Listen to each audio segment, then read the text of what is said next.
The Great Plan. "We've absolutely got to stop them," Sophie cried. "Put me back in your pocket quick, and we'll chase after them and warn everyone in England that they're coming."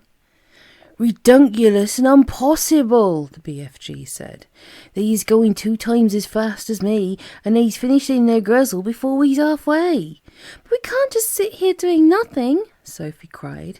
"How many girls and boys are they going to eat tonight?" "Many," the BFG said.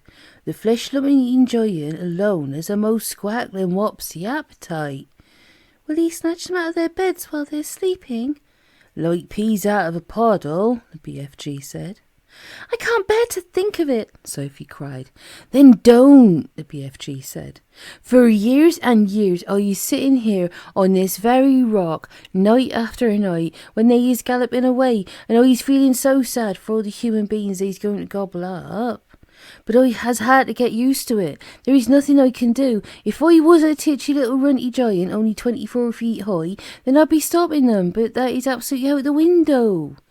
"Do you always know where they're going?" Sophie asked. "Always," the BFG said.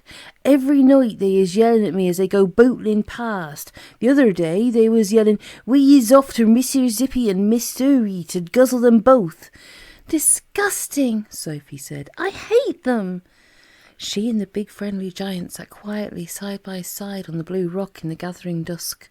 Sophie had never felt so helpless in her life. After a while, she stood up and cried out, "I can't stand it! Just think of those poor girls and boys who are going to be eaten alive in a few hours' time. We can't just sit here and do nothing. We've got to go after those brutes."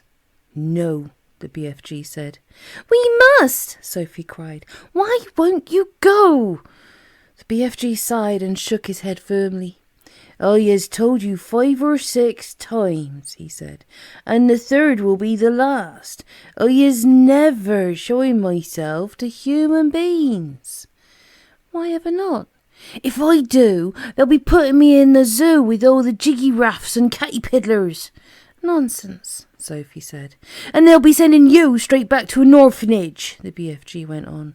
"Grown-up human beings is not famous for their kindnesses. They's all squiffle rottles and grig sludgers." "That simply isn't true," Sophie cried angrily. "Some of them are very kind indeed." "Who?" the BFG said. "Name one." "The Queen of England," Sophie said. "You can't call her a squiffle rotter or a grink sludger." "Well," the BFG said. "You can't call her a squeak pip or a not mucher either," Sophie said, getting angrier and angrier. "The flesh lump eater is longing dearly to guzzle her up," the BFG said, smiling a little now. "Who, the Queen?" Sophie cried, aghast. "Yeah," the BFG answered. "Flesh lump eater says he's never eaten Queen, and he thinks perhaps she is an especially scrumdiddlyumptious flavour." "How dare he!" Sophie cried. "But Flesh lump eater says there's too many soldiers round her palace, and he dursn't try it." "He better not," Sophie said. "He's also saying he'd very much like to guzzle one of the soldiers in his pretty red suit, but he's worried about those big black furry hats he's wearing. He thinks it might be sticking in his throat." "I hope he chokes," Sophie said. "Flesh lump eater is a very careful giant," the BFG said. Sophie was silent for a few moments, and then suddenly, in a voice filled with excitement, she cried out, "I've got it! By golly, I think I've got it!" "Got what?" asked the BFG. "The answer!" cried Sophie. "We'll go to the Queen. It's a terrific idea. If I went and told the Queen about those disgusting man-eating giants, I'm sure she'd do something about it." The BFG looked down at her sadly and shook his head. "She is never believing you," he said. "Never in a month of some Mondays." "I think she would." "Never," the BFG said. "It is sounding such a wonky tall story. The Queen will be laughing and saying, 'What awful rub squash.'" "She would not." "Of course she would," the BFG said. "I has told you before that human beings are simply not believing in giants." "Then it's up to us to find a way of making her believe in them," Sophie said. "And how is you going in to see the Queen anyway?" the BFG asked. "Now hold on a sec," Sophie said. "Just you hold on a sec, because I've got another idea." "Your ideas is full of codswoggle," the BFG said. "Not this one," Sophie said. You say that if we tell the Queen, she would never believe us. Oh, you're certain she wouldn't, the BFG said. But we aren't going to tell her, Sophie said excitedly. We don't have to tell her. We'll make her dream it. That's an even more froth-bungling suggestion, the BFG said. Dreams is lots of fun, but nobody's believing in dreams either. You was only believing in a dream while you was actually dreaming it. But as soon as you was waking up, you're saying, oh, thank goodness, it's only a dream. Don't you worry about that part of it, Sophie said. I can fix that. Never can you fix it, the BFG said.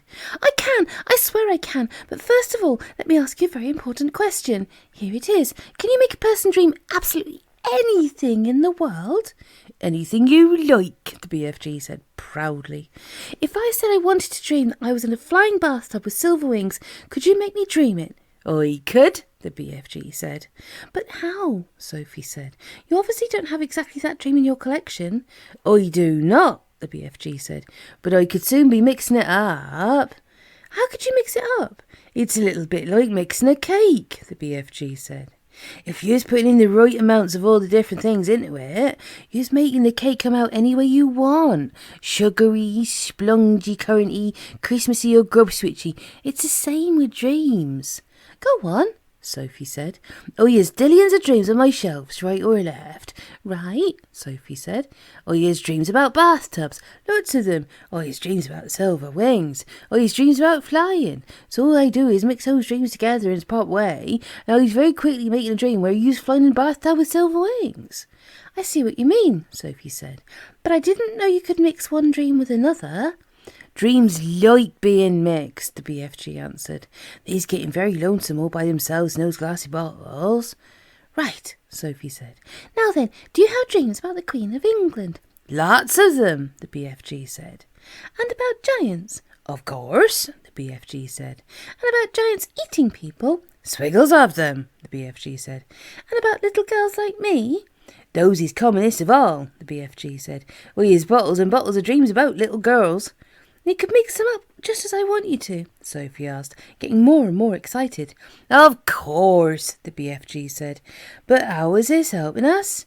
I think you're barking up the wrong dog. Now hold on, Sophie said. Listen carefully. I want you to mix a dream which you will blow into the Queen of England's bedroom when she is asleep, and this is how it will go. Now hold on a minute, the BFG said. How is I possibly going to get near through to the Queen of England's bedroom to blow in my dream? You're talking dumb silly. I'll tell you that later, Sophie said. For the moment, please listen carefully. Here is the dream I want you to mix. Are you paying attention? Very close, the BFG said. I want the Queen to dream that 9 disgusting giants, each one about 50 feet tall, are galloping to England in the night. She must dream their names as well. What are their names again? Flesh lump eater, the BFG said. Man hugger, bone cruncher, child chewer, meat dripper, gizzard gulper, maid masher, and blood bottler. Oh, and the butcher boy. Let her dream all those names, Sophie said, and let her dream that they'll be creeping into England in the depths of the witching hour and snatching little boys and girls from their beds. Let her dream that they will be reaching into the bedroom windows and pulling the little boys and girls out of their beds, and then... Sophie paused. Do they eat them on the spot, or do they carry them away first? She asked. They's usually just popping them straight into their mouths like popcorn, the BFG said. Put that in the dream, Sophie said. And then the dream must say that when their tummies are full, they'll go galloping back to giant country where no one can find them. Is that all? The BFG said. Certainly not, Sophie said. You must then explain to the Queen in her dream that there is a big friendly giant who can tell her where all those beasts are living, so that she can send her soldiers and her armies to capture them once and for all. And now let her dream one last and very important thing. Let her dream that there is a little girl called Sophie sitting on her windowsill who will tell her where the big friendly giant is hiding. Where is he hiding? Said the BFG. We'll come to that later, Sophie said. So the Queen dreams her dream, right? Right, the BFG said. Then she wakes up and the first thing she thinks is, oh, what a horrid dream. I'm so glad it was only a dream. And then she looks up from her pillow and what does she see? What does she see? The BFG asked. She sees a little girl called Sophie sitting on a windowsill right there in real life before her very eyes. How is you going to be sitting on the Queen's windowsill, may I beg? The BFG said. You are going to put me there, Sophie said. And that's the lovely part about it. If someone dreams that there's a little girl sitting on her windowsill and then she wakes up and sees that the little girl really is sitting there, that's a dream come true, is it not? Oh, he's beginning to see where you is driving to, the BFG said. The Queen is knowing what that part of her dream is true, then perhaps she's believing the rest of it's true as well. That's about it, Sophie said, but I shall have to convince her of that of myself. You said you was wanting a dream to say there is a big friendly giant who is also going to talk to the Queen? Absolutely, Sophie said. You must. You're the only one who can tell her where to find the other giants. How is I meeting the Queen? Asked the BFG. I is not wanting to be shooted at by her soldiers. The soldiers are only at the front of the palace, Sophie said. At the back there's a huge garden, and there are no soldiers in there at all. There is a very high wall with spikes on it around the garden to stop people climbing in, but you could simply walk over that. How is you knowing all this about the Queen's palace? The BFG asked. Last year I was in a different orphanage, Sophie said. It was in London, and we used to go for walks all around there. Is you helping me find this palace? The BFG asked. I has never dared go hiding sneaking round in London in all my life. I'll show you the way, Sophie said confidently. I is frightened of London, the BFG said. Don't be, Sophie said. It's full of tiny dark streets, and there are very few people about in the witching hour. The BFG picked Sophie up between one finger and a thumb and placed her gently on the palm of the other hand.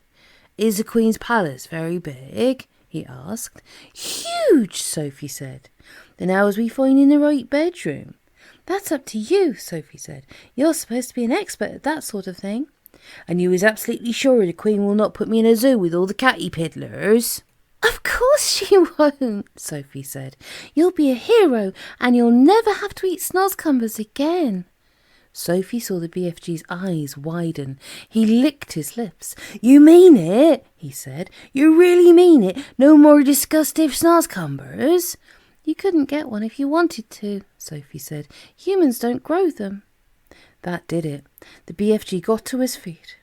When is you wanting me to mix this special dream? He asked. Now, said Sophie. At once. When is we going to see the Queen? He said. Tonight, Sophie said, as soon as you've mixed the dream. Tonight? The BFG cried. Why such a flashbang flurry? If we can't save tonight's children, we can anyway save tomorrow's, Sophie said. What's more, I'm getting famished. I haven't had a thing to eat for 24 hours. Then we better get crackling, the BFG said, moving back towards the cave. Sophie kissed him on the tip of his thumb. I knew you'd do it, she said. Come on, let's hurry.